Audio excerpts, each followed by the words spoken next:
लोकसभा चुनाव से पहले महाराष्ट्र में कांग्रेस को ये बड़ा झटका लगा है। ऐसे में आप देखिए, मिलिंद देवरा ने कांग्रेस से इस्तीफा दिया है। उन्होंने इस बात की जानकारी सोशल मीडिया पर जो दी है वो भी आपको बताते हैं क्या उन्होंने यहाँ पर कहा। दरअसल ये जो मामला है, इनकी नाराजगी जो है, इसके पीछे की वजह जो दक्षिण मुंबई सीट है उसको माना जा रहा है। शिवसेना शिंदे गुट में अब ये शामिल होंगे और साथ ही मुख्यमंत्री एकनाथ शिंदे से मुलाकात भी करेंगे। दरअसल मुंबई दक्षिण सीट जो है उसको लेकर ये विवाद है। इस सीट पर 2014 और 19 में अरविंद सावंत चुनाव लड़े थे और इस बार भी अरविंद सावंत यहाँ पर साउथ मुंबई सीट पर दावा कर रहे थे। मुरली देवरा के बेटे मिलिंद देवरा हैं और कांग्रेस में बड़े कद के नेता ये रहे हैं। मुरली देवरा संगठन को मजबूत करने में पिता बेटे की अहम भूमिका मानी जाती है और अब इस्तीफा इन्होंने दिया है कांग्रेस से और कहा है कि इनका जो सालों का, दशकों का रिश्ता था इनके परिवार का कांग्रेस से, वो भी यहाँ पर अब खत्म हुआ है।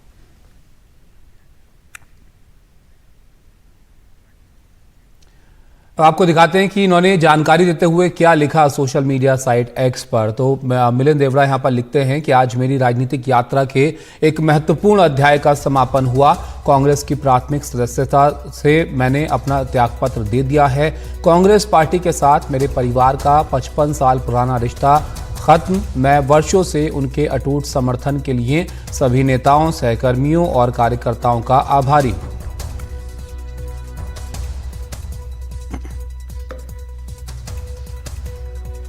हमारे सहयोगी प्रशांत हमारे साथ जुड़ गए हैं। प्रशांत, एक बड़ा झटका तो कांग्रेस के लिए यहाँ पर है ही। ऐसे में इसको इस तरह भी देखा जाए क्या कि सीट बंटवारे को लेकर एक तरफ कोशिशें हो रही हैं और यहाँ पर अपने ही लोगों को कांग्रेस जो है वो मना नहीं पा रही है। बिल्कुल, देखिए ताबिश, ये मिलिंद देवरा आपको याद होगा 2009 में, 2014 में कांग्रेस के कई ऐसे नेताओं की बात होती थी जो राहुल गांधी के काफ़ी करीबी थे और यंग नेता माने जाते थे और उनको कहा जाता था कि कांग्रेस के भविष्य हैं, चाहे उसमें वो ज्योतिरादित्य सिंधिया हों, चाहे जितिन प्रसाद हों या मिलिंद देवरा हों, सुष्मिता देव का नाम मुझे याद आ रहा है। लेकिन एक एक करके सबने पार्टी छोड़ दी है। ये केवल आप जो चीज़ें कह रहे हैं वो तात्कालिक चीज़ें ज़रूर हैं कि वहाँ पर सीट की एक दिक्कत है, वो सीट मिलिंद देवरा भी चाहते हैं। लेकिन चूंकि महाविकास अघाड़ी में अब शिवसेना उद्धव ठाकरे गुट के ही सांसद अरविंद सावंत जो वहां से 2 बार से सांसद हैं, तो उनकी भी वहां पर दावेदारी है। तो ये सब चीज़ें तात्कालिक ज़रूर हैं, लेकिन एक जो बड़ी बीमारी है कांग्रेस को, वो ज़्यादा कांग्रेस के लिए मुझे लगता है चिंता की बात होगी। और आपने बिल्कुल ठीक कहा कि ये बड़ा झटका है। आज ही राहुल गांधी भारत जोड़ो न्याय यात्रा पर निकलने वाले हैं और उसके एन पहले इस तरह की खबर आना कांग्रेस के लिए अच्छा संकेत नहीं है। एक एक करके जितने भी नेता हैं उन्होंने पार्टी छोड़ दी। कारण अलग अलग उन्होंने गिनाए। कईयों ने कहा कि पार्टी में जो संगठन है वो ठीक से काम नहीं कर रहा है। कई बातें कही गई।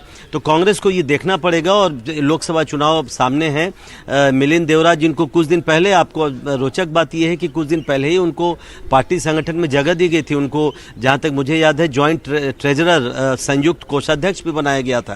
तो पार्टी संगठन में जगह मिलने के बावजूद सीट बंटवारे में एक सीट फंस गई और उसकी वजह से मिलिंद देवरा पार्टी छोड़ रहे हैं और असंभवतः 2 बजे वो एकनाथ शिंदे की शिवसेना ज्वाइन करेंगे। तो कांग्रेस के लिए जाहिर तौर पर चिंता की बात है। और जो बड़ी बीमारी है वो ज्यादा बड़ा हेडेक है कांग्रेस के लिए कि उसको कैसे ठीक किया जाए। जी बिल्कुल, अब ये कैसे ठीक किया जाए कांग्रेस के लिए एक बड़ा हेडेक यहाँ पर जाहिर तौर पर है। एक यात्रा की शुरुआत राहुल गांधी कर रहे हैं और ऐसे में उनके जो युवा टीम उन्होंने बनाई थी, एक तरह से उनके सहयोगी, वो छोड़कर यहाँ पर कांग्रेस को जा रहे हैं। बहुत शुक्रिया प्रशांत आपका। इस पर और चर्चा करते हैं। हमारे साथ 2 खास मेहमान भी इस पर चर्चा के लिए जुड़ेंगे। जयंत मयंकर हैं, वरिष्ठ पत्रकार आप हैं, और राशिद किदवई हमारे साथ जुड़ेंगे, वरिष्ठ पत्रकार वो भी हैं। जयंत जी, आपके पास पहले यहाँ पर आते हैं।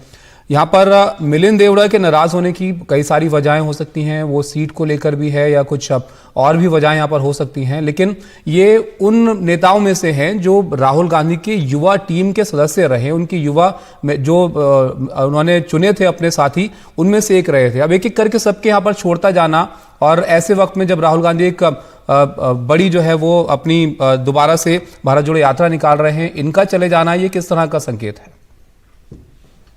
ये तो डेफिनेटली इनके लिए बहुत बुरा है, कांग्रेस के लिए। लेकिन एक बात मानेंगे, जो भी नाम यहाँ लिए गए, ज्योतिरादित्य वो भी अपनी एक सीट के लिए ही गए थे, क्योंकि उनको वो हार गए थे और उन्होंने उनको राज्यसभा में जाना था। यहाँ भी साउथ मुंबई की जो बात हो रही है, जो सीट मिलिंद देवरा ने खुद उनके पिताजी ने 1984 से जीती थी, हालांकि एक बार वो हार गए थे, लेकिन 2004 और 2009 में खुद मिलिंद देवरा भी जीते थे। लेकिन 2014 और 19 में लगातार वो हार गए, और वो भी अरविंद सावंत से। हालांकि उन्होंने एक बार अरविंद सावंत का भी डिफीट किया था। अब जब ये तीनों पार्टी का कोएलिशन हो रहा है, तो ये तो बात जाहिर है कि तीनों पार्टियों को कहीं ना कहीं अपने अपने कदम पीछे खींचने पड़ेंगे, और यही बातें हो रही है। और केवल साउथ मुंबई के लिए मिलिंद देवरा ये छोड़ के चले गए हैं। हालांकि इन्होंने ये याद रखना चाहिए था कि 2014 में जब इनके पिताजी की तबीयत बहुत खराब थी, तब इनको तीसरी बार भी राज्यसभा में उनके पिताजी को कांग्रेस ने 2014 में नॉमिनेट किया था, और नॉमिनेशन के इमीडिएटली बाद में उनका देहांत हो गया था। यानी वो सीट फिर बीजेपी के पलड़े में चली गई थी, क्योंकि तब तक देवेंद्र फडणवीस सत्ता में आ गए थे। लेकिन ये सब बातें भूलकर वो अभी केवल साउथ मुंबई अपने पास रहनी चाहिए अपनी सीट, और इसके लिए वो शिंदे गुट में जाके बीजेपी के साथ वो अपना एक प्रकार का वो सीट आजमाना चाहते हैं। लेकिन जहां तक कि मैं खुद मुंबई में रहता हूं, मैं इस सीट के बारे में थोड़ा बहुत जानता हूं, इसके लिए बोल रहा हूं कि कांग्रेस, शिवसेना और राष्ट्रवादी, हालांकि राष्ट्रवादी का काम तो कुछ ज्यादा नहीं है मुंबई में, लेकिन कांग्रेस और शिवसेना मिलके जो एक बहुत बड़ा प्रेशर ग्रुप बनेगा साउथ मुंबई में, क्योंकि एकनाथ शिंदे यानी कोई बहुत बड़ा सोर्स नहीं है, ये उनका फोर्स भी नहीं है ये साउथ मुंबई में। तो केवल बीजेपी के भरोसे मिलिंद देवरा ये सीट जीतना चाहते हैं, और मुझे नहीं लगता उनके लिए इतना आसान हो। राशिद किदवई साहब भी हमारे साथ हैं। राशिद किदवई साहब, ये सीट जीतना इनके लिए कितना आसान होगा, मुश्किल होगा, ये भी आप थोड़ा समझाइए। और दूसरा, जिस तरह से इन्होंने इस्तीफा यहाँ पर दिया है, धन्यवाद भी कह रहे हैं सहयोग के लिए, सहकर्मी कार्यकर्ताओं का आभारी हूँ बता रहे हैं, और ये छोड़ भी यहाँ पर दिया है इन्होंने कांग्रेस को। ये बड़ा झटका है कांग्रेस के लिए। क्या वहां पर अपने नेताओं को मनाने में कांग्रेस जो है नाकाम हो रही है? अभी तो सहयोगियों से बात उन्हें करनी है, यहाँ पर अपने ही लोग छोड़ के जा रहे हैं सीटों को लेकर।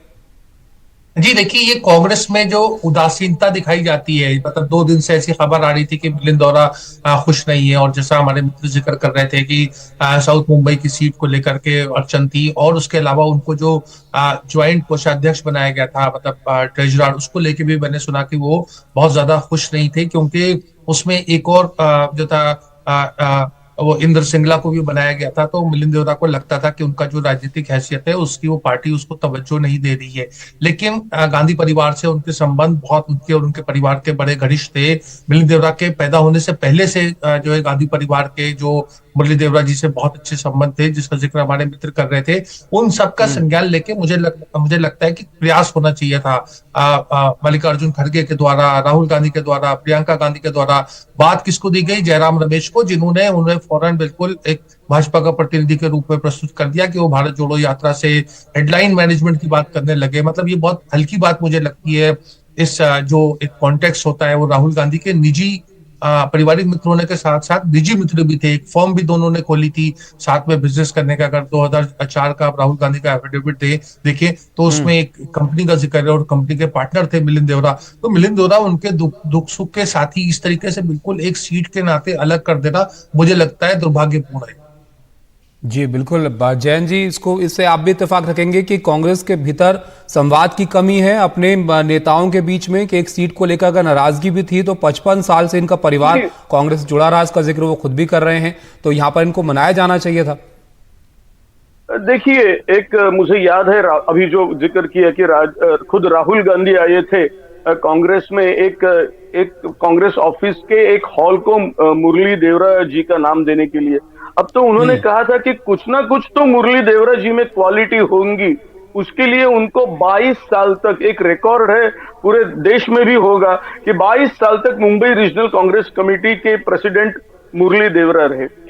अब बात यह है, मैं भी थोड़ा सा इन्हें दोनों ओर से सोचना चाहिए।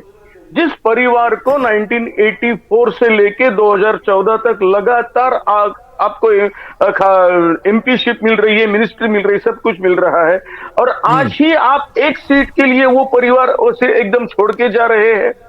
क्या ये इनकी और इनके लिए भी ठीक है, मिलिंद देवरा परिवार के लिए भी ठीक है केवल एक सीट के लिए जाना?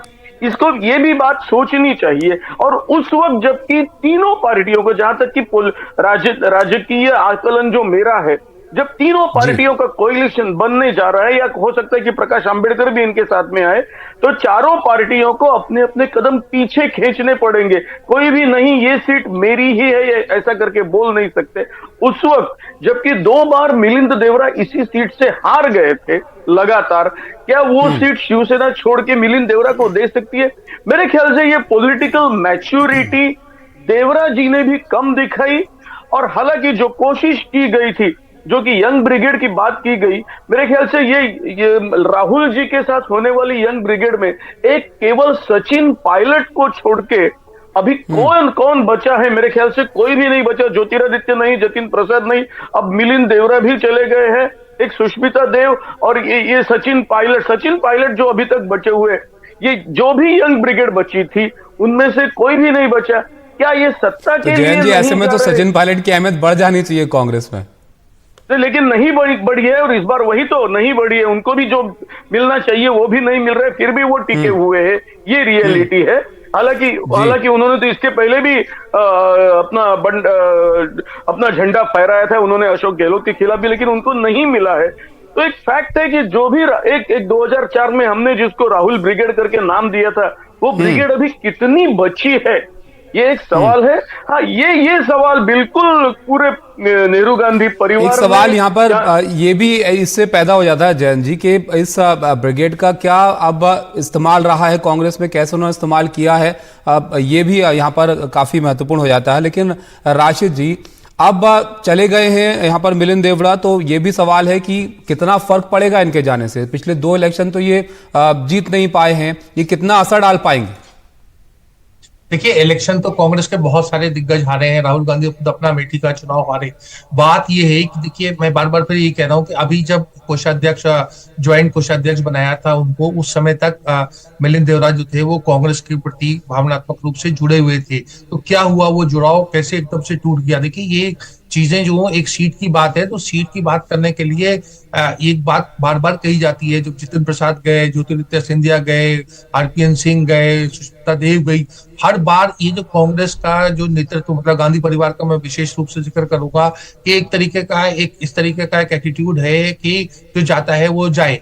तो जाता है जाए को मुझे लगता है ये राजनीतिक रूप से बहुत क्षति पहुंचाता है, क्योंकि इस समय जिस तरीके का देश का राजनीतिक वातावरण है, उसमें कांग्रेस को मिलिंद देवरा की बहुत जरूरत थी। देखिए, मिलिंद देवरा को वहां के ऊपर हो सकता है राज्यसभा में ले ले, हो सकता है एक कारगर हथियार की तरह, जिस तरीके से ज्योतिरादित्य सिंधिया का देखिए, क्योंकि राहुल गांधी ने जो भी कारण हुए उनको मध्य प्रदेश का मुख्यमंत्री नहीं बनाया, और उसके बाद में उन्होंने कितना कांग्रेस को नुकसान हुआ, इस चुनाव में भी बहुत ज्यादा नुकसान हुआ।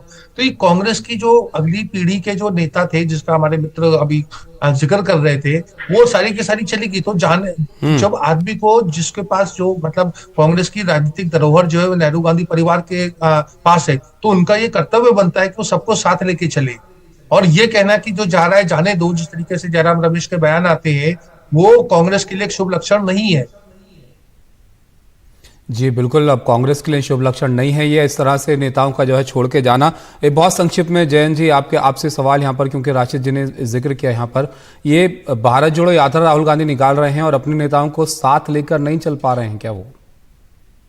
नहीं, बिल्कुल नहीं चल पा रहे, ये तो बात सही है। लेकिन मेरा ये मानना है कि जो यंग टर्क्स जा रहे हैं वो करीब करीब सभी, जिनका भी नाम लिया, आरपीएन सिंह रहे, ज्योतिरादित्य सिंधिया रहे, या अभी गए हुए मिलिंद देवरा रहे, ये केवल सत्ता के लिए जा रहे।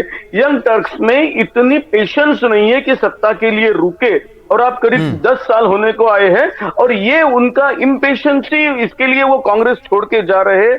कभी अगर ये हाइपोथेटिकली मैं आगे की बात कर रहा हूं, जब कांग्रेस सत्ता में आएगी तब क्या ये फिर से अपना वास्ता देके वापस आएंगे? तो ये एक प्रकार से यही बात ज्योतिरादित्य के बारे में उस वक्त बोली गई थी कि आपने पेशेंस नहीं रखे।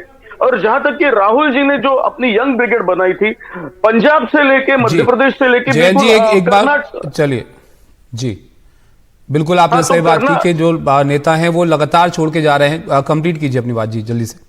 तो ये जो जिस किसी भी स्टेट में वो अपने यंग ब्रिगेड को लेके जाते हैं, लेकिन हर वक्त किसी को लीडरशिप देना है तो वो ओल्ड गार्ड को ही देते हैं। और लेटेस्ट एग्जांपल अगर देंगे तो कर्नाटका में भी उन्होंने सिद्धरामैया को चुना, हालांकि डीके शिव कुमार, ये सभी के दिमाग में वही ये काफी महत्वपूर्ण है जैन जी, की जिम्मेदारी कांग्रेस नहीं दे पाती है उस तरह से क्या जो ये उम्मीद करते हैं युवा नेता।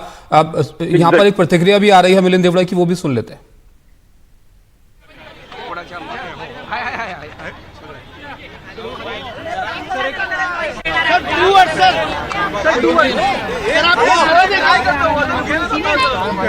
चलिए क्या आप बोलते हैं ये भी आपको सुनवाएंगे हम आगे, लेकिन बहुत शुक्रिया आपका जयंत जी, राशिद जी हमारे साथ जुड़ने के लिए इस चर्चा में और ये समझाने के लिए कि क्या वजहें हो सकती हैं इनके यहाँ पर कांग्रेस से छोड़कर जाने की।